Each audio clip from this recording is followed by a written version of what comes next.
ఒక్కసారైనా చెయ్యాలి.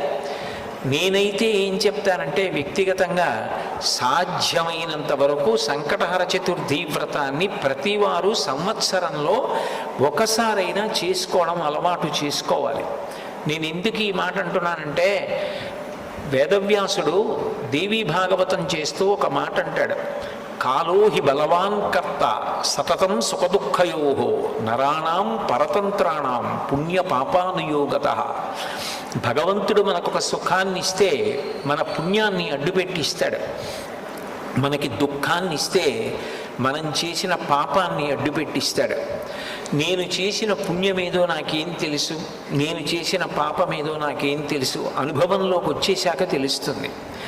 అది అనుభవంలోకి వచ్చేసి సంకటం ఏర్పడిపోయిన తరువాత పరుగులు తీసే కన్నా అటువంటి సంకట స్థితి రాకుండా ముందే సంకటహర